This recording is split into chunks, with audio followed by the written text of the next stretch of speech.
Hello, in this video, we're going to go over viral respiratory infections. So, viruses that infect the respiratory system. There are obviously tons of viruses that infect the respiratory system. In this video, we're only going to go over a few.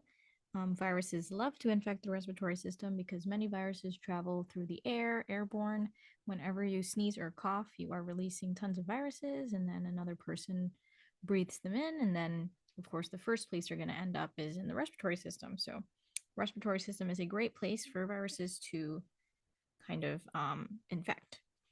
And so the first one is, of course, the common cold. The common cold, by the way, is caused by many, many different types of viruses. So the common cold is just kind of a general term for a disease that you get when you are infected with any of these viruses. So different types of rhinoviruses, coronaviruses, adenoviruses, these all cause what we call the common cold. So, there's not really one type of virus that causes this disease, and that's because this disease is a very general term.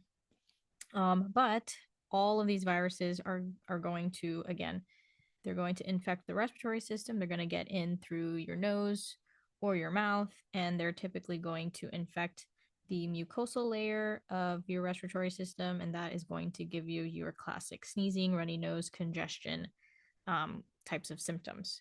So here in this diagram, we have the symptoms that you would typically get from the common cold versus influenza. And influenza, by the way, is the flu. So as you can tell, with the common cold, we have a lower grade fever. And then kind of the main differences is that you don't really have your aches and pains too much, or fatigue, but you're going to have lots of sneezing, lots of nasal congestion. Whereas with influenza, that might not be true. So speaking of influenza, that is the next virus we're going to talk about. So it's caused by the influenzae viruses. There's different types as well, but they're all going to be in this group called the influenza viruses. Again, this is going to be affecting our respiratory system, primarily the upper respiratory tract, but it can travel down to your lower respiratory tract, which is your lungs. But yeah, pretty much the whole respiratory tract can be affected.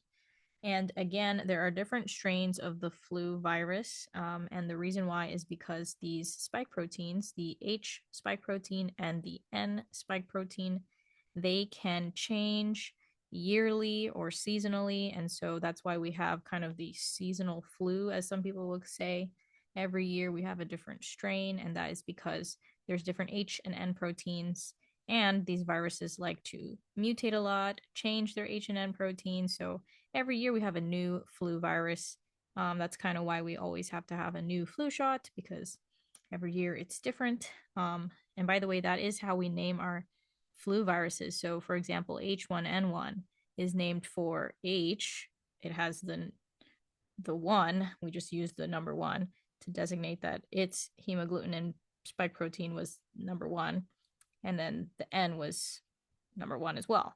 But there's also H1N2, H2N2, right? So all different variations of the same virus. Of course, again, they all cause the flu, but some years it's worse than others. Just totally depends. All right, then we have SARS and MERS. So these are both types of coronaviruses. So technically speaking, they're both going to be causing the common cold, but SARS and MERS specifically cause a disease or infection that is more severe than just the common cold, and so that's why they're in their own category. So SARS stands for severe acute respiratory syndrome. There were two outbreaks of it, one in 2003, and then the most famous, the 2019 coronavirus, also known as SARS-CoV-2. So SARS-CoV-1 was the 2003 strain, and then SARS-CoV-2 was the one that came out in 2019, also known as COVID-19, COVID, etc. Many different names for it. And then there's MERS. This is the Middle East Respiratory Syndrome. Again, very closely related. And its outbreak began in 2013 in Saudi Arabia. So yeah, and if you look at its structure, very similar to the flu virus. We've got the different types of spike proteins. There's an M protein there. There's an N protein there as well. So again, these viruses all seem very similar in structure, but of course, they have different characteristics. They cause slightly different diseases or just infections. All right, the last kind of group I want to go over are the measles, rubella, and chickenpox. So, measles is the name of the virus is called the measles virus.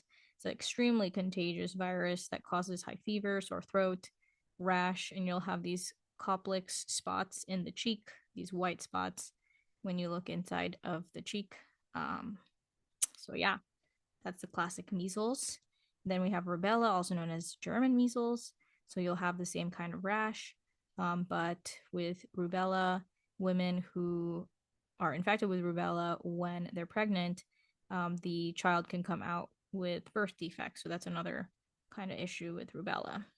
And then there's chickenpox, which is caused by the varicella zoster virus.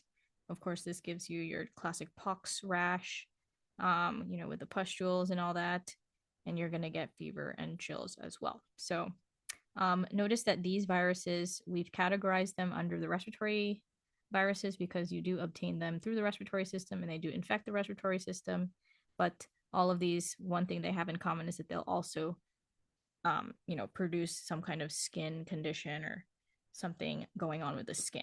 So that's just another thing about viruses is that, they may start in one system of the body, but then spread to other parts of the body or cause reactions in other parts of the body. All right, so that's all the viruses I was going to cover in this video. Thanks for watching, and I'll see you in the next video.